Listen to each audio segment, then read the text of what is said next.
오늘의 본문을 가지고 하나님 나라의 조연이라는 제목으로 함께 말씀 나누고 싶습니다. 과거에 블랙스완이라는 영화가 있었습니다. 데론 아로노프스키 감독이 만든 영화이지요. 발레에 관한 영화입니다. 니나라고 하는 여성이 등장하는데 너무나도 주인공이 되고 싶습니다. 백조의 역할을 맡고 싶었던 것이죠.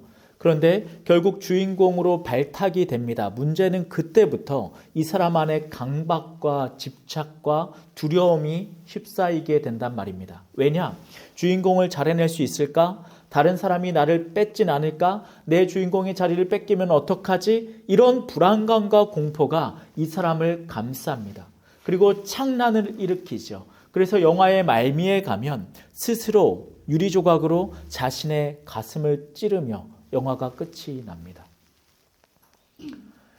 이 영화는 주인공에 대한 집착이 사람을 얼마만큼 몰락시키고 파괴시킬 수 있는지를 보여주는 수작이라고 저는 생각합니다. 그런데 이 영화뿐 아니라 이 시대를 살아가는 우리 역시 이 영화의 주인공만큼 주인공병에 걸려 있는 것처럼 느껴집니다. 사회에서, 직장에서, 그리고 친구 관계에서 우리는 항상 주연이 되고 싶어 합니다. 주목받고 싶어 하고 남들보다는 앞서가길 바랍니다. 자녀라도 낳았다 치면 내 자녀가 그 반에서 무조건 1등, 남들보다 더 크길 바라고 남들보다 더 잘 나가길 바라는 주인공병을 내가 앓고 그 병을 내 자녀에게도 주입시킵니다. 잘해야 돼, 잘 나가야 돼, 1등 돼야 돼, 무조건 남들보다 앞서가야 돼 라고 가르쳐 왔단 말입니다. 그러다 보니 신앙생활 안에서도 교회 안에서도 이러한 주인공병에 걸려서 시달리는 사람들을 보게 됩니다. 그런데 이 병은 제가 볼 때 점점 더 심해지는 것 같습니다. 과거보다 현재가, 그리고 아마 제가 잘은 모르겠으나 지금보다 미래가 더 심해질 겁니다. 왜 그러냐? 우리가 비교의 함정에 빠져 있기 때문입니다. 요즘 유럽들은 10대들의 SNS 자체를 금지시킵니다. 최근에도 스페인에서 법적으로 10대 이하는 10대들은 20대 이하죠. 그러니까 10대들은 SNS를 못하게 막는 법안을 발의했습니다. SNS가 뭐길래? 카카오톡하고 인스타그램하고 페이스북 하는 게 뭐길래 그토록 경계하고 법적으로 막느냐 말입니다. 거기에서 사람들이 죄다 비교하며 살아가고 있기 때문입니다.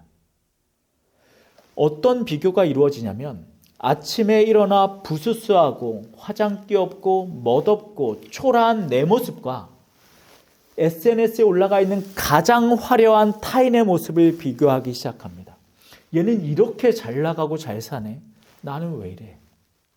얘는 저렇게 돈이 많고 편안하게 사네. 나는 도대체 왜 이래? 그러고 나면 내 안에 과거부터 장착되어 있고 내 본성 안에 심겨져 있던 주인공병이 발작을 일으킵니다. 이러면 안 되지. 이건 뭔가 잘못된 거지. 나는 이렇게 살면 안 되지. 그런데 그게 됩니까? 내가 항상 모든 데서 1등할 수 있고 내가 항상 모든 그룹에서 최고의 자리에 있을 수 있느냐 말입니다. 그럴 수 없습니다. 그러니 거기서부터 발현되는 게 우울감. 그것이 더 심해지면 우울병으로 진화하게 되는 것이겠죠. 그런데 이런 우울감, 이런 비교의 함정에 빠진 모습들을 오늘의 본문에 세례 요한의 제자들이 잘 보여줍니다. 어느 날 세례 요한의 제자들이 세례 요한을 찾아옵니다. 선생님 알고 계셨습니까? 선생님한테 세례받고 선생님이 지목했던 그 사람이요, 저 강 건너 저쪽에서 세례를 베풉니다. 그런데 사람들이 거기 몰려갑니다. 그 말은 무슨 뜻입니까? 세례 요한한테 몰렸던 사람들이 쪼개지고 있다는 말 아닙니까? 얼마나 긴박하고 얼마나 두려운 상황입니까? 예를 들어 어떤 식당이 잘 됩니다. 맛집이 됩니다. 그런데 똑같은 가게가, 똑같은 메뉴를 파는 가게가 바로 옆에 생깁니다. 그럼 식당들이 어떻게 되겠습니까? 경쟁을 하겠죠. 불안할 겁니다. 양옆으로 쪼개지는 일들이 펼쳐질 겁니다. 작년인가요? 재작년인가요? 우리나라는 탕후루 못 먹으면 다 죽는 것 같이 굴었었습니다. 제가 그때 제 아이들한테 했던 말이 있습니다. 탕후루 가게 저렇게 많으면 나중엔 다 망한다. 상식적으로 그럴 수밖에 없는 것 아닙니까? 탕후루 가게 옆에 탕후루 가게가 있고 탕후루 가게 옆에 또 탕후루 가게가 있습니다. 그 탕후루 가게 옆에 또 탕후루 가게가 있으면 나중에는 다 망합니다. 손님이 다 쪼개지니까. 지금 제자들이 하는 말이 그겁니다. 세례 요한이요, 지금 큰일 났습니다. 난리 났습니다. 그런데 지금 제자들이 잊어버린 게 있습니다. 그게 뭔지 아십니까? 세례 요한이 하고 있는 사역은 탕후루 팔고 김치찌개 파는 상업이 아니라는 겁니다. 지금 세례 요한이 펼치고 있는 사역은 뭡니까? 하나님의 나라의 도래, 그분의 나라가 확장되는 일을 앞당기는 길을 까는 역할을 하고 있는 것 아닙니까? 그렇다면 지금 길 건너편에 있는 세례받고 있는 사람들은 하나님의 나라가 확장되고 있다는 증거입니다. 즉 세례 요한이 하고 있는 사역이 더 잘 이루어지고 있다라는 신비한 기적의 현장입니다. 그런데 그 마음속에 주인공병이 그걸 경쟁으로 바꿔버리는 겁니다. 여러분 한번 잘 생각해 보십시오. 이 나라에 교회가 많습니다. 그런데 그 옆에 건강하고 복음적인 교회가 세워집니다. 그러면 우리는 어떻게 해야 됩니까? 기뻐해야죠. 박수를 쳐야 되지 않습니까? 이야! 이 어려운 시대에 하나님의 말씀을 순종하고 순전히 살아내는 성도들이 모인 교회가 또 생겼구나. 그런데 그렇지 않다니까요. 경쟁을 합니다. 몰아냅니다. 배척을 합니다. 이찬수 목사님이 사랑의 교회에서 학생부 사역으로 유명한 목사가 됩니다. 나중에 분당 쪽에 개척을 시도합니다. 그분이 교회를 개척한다는 말을 듣고 주변 교회들이 그분을 못 살게 굴기 시작합니다. 이미 건물도 다 계약했고 이미 다 행정적인 진행을 했습니다. 그런데 전화가 옵니다. 나가라. 나가라. 너같이 유명한 목사가 여기 개척하면 우리 다 죽는다. 자, 여러분 생각해 보십시다. 하나님의 나라 사역은 물건을 파는 상업입니까? 이윤을 남기려는 목적입니까? 아니죠. 그럼에도 불구하고 우리는 우리 안에 주인공병이 안달을 나게 해서 교회를 세우는 것조차 내가 이윤을 추구하고 내가 우위에 서야지만 만족하는 기괴한 결과물을 낳게 됐단 말입니다. 앞으로도 SNS는 더 심각해질 겁니다. 그 말인즉슨 비교는 더 심각해질 것이고 교회는 더욱더 이 함정에 빠져들 겁니다. 주인공이 되려는 병 말입니다. 그런데 오늘의 본문을 읽다 보면 요한은 전혀 다른 이야기를 합니다. 계속해서 제가 말씀 읽겠습니다. 27절입니다. 요한이 대답하여 이르되 만일 하늘에서 주신 바 아니면 사람이 아무것도 받을 수 없느니라. 내가 말한 바 나는 그리스도가 아니요 그의 앞에 보내심을 받은 자라고 할 것을 증언할 자는 너희니라. 신부를 취하는 자는 신랑이나 서서 신랑의 음성을 듣는 친구가 크게 기뻐하나니 나는 이러한 기쁨으로 충만하였노라. 아멘. 제자들이 말합니다. 선생님 큰일 났습니다. 우리한테 왔던 사람들 다 뺏기게 생겼습니다. 그때 요한이 뭐라 말합니까? 나는 참 기쁘다. 나는 기쁨이 충만하다 라고 말합니다. 어떻게 이런 말을 할 수 있습니까? 그가 자신이 어떤 사람인지 명확히 알았기 때문입니다. 나는 그리스도가 아니야. 나는 신랑의 옆에 서 있는 친구야 라고 말하는 겁니다. 결혼식을 한번 생각해 보십시다. 결혼식에 신랑과 신부가 행진을 합니다. 제가 사진에 올려놓은 것처럼 옆에서 사람들이 꽃을 뿌려주죠. 꽃가루를 막 뿌려댑니다. 내가 행진을 못한다 하여, 내가 저 신부의 옆에 서 있지 못한다 하여, 내가 그 모든 스포트라이트를 받지 못한다 하여 꽃가루를 뿌리면서 우는 사람이 있겠습니까? 불안해하는 사람이 있을까요? 공포스럽고 짜증나고 그 불쾌한 기분에 사로잡힌 사람이 있겠습니까? 그런 사람이 있다면 그 제정신 아니겠죠. 신랑의 친구는 언제 좋아합니까?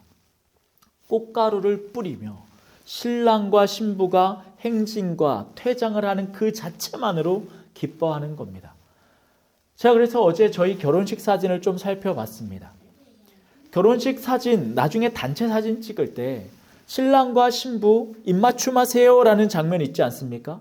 그 사진이 남아 있더라고요. 그런데 그 뒤에 있던 하객들의 표정이 가관입니다. 못 볼 꼴을 봤다는 듯이 웃으면서 뒤로 자지러집니다. 그게 신랑의 친구의 기쁨입니다.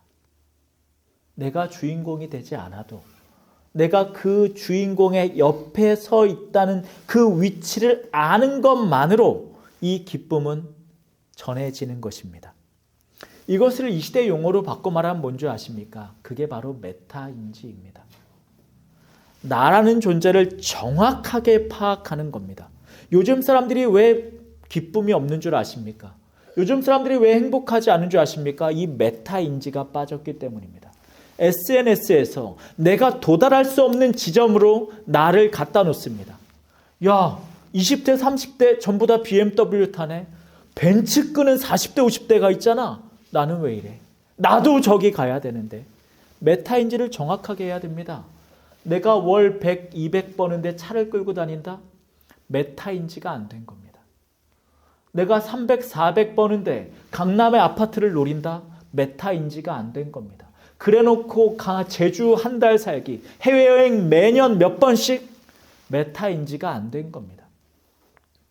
제가 최근에 읽은 책에 상담가가 이런 말을 합니다. 요즘 20, 30대의 특징은 돈을 무섭게 쓴다는 것이다. 왜 그럴까요? 메타인지가 안 됐기 때문입니다. 내가 버는 수준에 내가 살아야 하는 삶이 있는데 내가 주인공병에 걸려서 그걸 다 누려야 됩니다. 남들처럼 여행도 가야 되고 명품 옷도 사야 되고 문화도 누려야 되고 해야 될 걸 다 해야 됩니다. 그게 그를 결국엔 불행하게 만듭니다. 왜요? 그걸 다 해봤자 나는 주인공이 안 되니까. 오늘의 본문은 우리에게 결국 요한의 기쁨, 요한이 누렸던 행복의 비밀을 알려준다고 저는 생각합니다. 그게 뭐냐? 바로 나 자신이 누구인지 인식하는 것입니다. 오늘의 본문은 우리를 어떻게 인식시키냐면 오늘 설교의 제목과 마찬가지로 하나님 나라의 조연으로 인식시킵니다. 우리는 주인공이 아닙니다. 그런데 내가 주인공이라고 살고 생각하고 살다 보니 불행해지는 겁니다. 저희가 과거에 그랬던 적이 있습니다. 제가 기도에 슬럼프가 왔던 때가 있는데 그때 왜 그랬냐면 내가 하나님 나라 주인공이라고 착각했기 때문임을 후에 알았습니다. 내가 기도하는데 하나님이 안 들어줍니다. 섭섭합니다. 내가 돈이 필요해서 돈 달라고 기도했는데 하나님이 나한테 돈을 안 줍니다. 아니 내가 주인공인데 내가 달라 그랬으면 줘야지 왜 안 주는 거야? 나중에 하나님한테 섭섭해집니다. 불평이 쌓입니다. 불만이 생기고 나중에 하나님 없나 보다 라는 식의 부정적인 결말에 도달하게 됐단 말입니다. 그때 제가 걸린 병이 뭐라고요? 하나님 나라의 주인공병. 내가 주인공인 줄 알았습니다. 그런데 오늘의 본문에 보니 세례 요한이 명확하게 가르쳐 줍니다. 나는 그리스도가 아닙니다. 동일하게 저와 여러분도 그리스도가 아닙니다. 교회라는 공동체 안에 저와 여러분은 주인공이 돼서는 안 됩니다. 저와 여러분의 인생에 저와 여러분은 주인공이 돼서는 안 됩니다. 그러면 우리는 도대체 무슨 의미로 살아갑니까? 그래서 니체는 기독교를 가르쳐서 노예의 종교라고 가르쳤습니다. 연약하고 가치 없는 종교라고 주장했죠. 왜요? 질질 끌려다니는 대로 만족하며 살아가는 노예 같은 종교다. 아닙니다, 여러분. 제가 요즘에 도서관 가면 저희 아들들이랑 그 해피테이블이라고 하는 게임을 합니다. 거기에 보면 장기도 있고 윷놀이도 있습니다. 장기를 두거나 체스를 둘 때 우리가 킹이 있습니다. 왕이 있죠. 퀸이 있습니다. 여왕이 있습니다. 그것만 있습니까? 아닙니다. 그 앞에 쭉 늘어선 폰이라고 하는 쫄병들이 있습니다.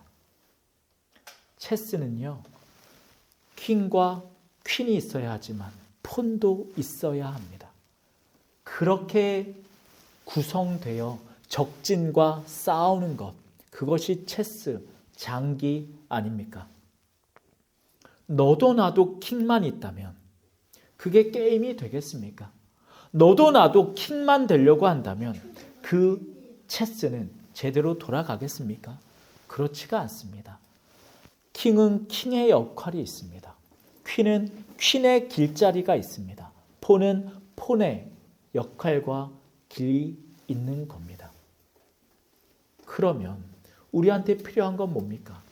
나는 누구인가 정확하게 아는 겁니다. 자, 그러면 물어보십시다. 나는 누구입니까? 세상의 사람들은 이걸 찾느라 평생을 헤매입니다. 그런데 성경은 말합니다. 나는 누구인가? 여러분은 하나님이 독생자 예수 그리스도의 핏값으로 사신 하나님의 자녀요. 그리스도의 길을 예비하는 세례 요한 같은 사람들입니다.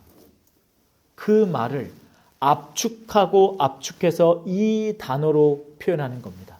여러분은 하나님 나라의 조연이십니다. 우리를 통해 그리스도가 드러나는 삶, 우리를 통해 그리스도가 전파되는 인생, 그걸 살아내고 계신다면 조연의 역할을 잘 하시는 겁니다. 예전에 오정세라고 하는 배우의 인터뷰를 본 적이 있습니다. 제가 그분을 유심히 보고 관심 있어 했던 것은 그분의 집이 이 근처더라고요. 그래서 슈퍼마켓 가끔 가면 부모님이 운영하는 슈퍼마켓에서 일하는 장면도 볼 수 있다는 얘기를 듣고 관심 있어 한 적이 있습니다. 그때 자신이 초창기 때 했던 실수를 말합니다.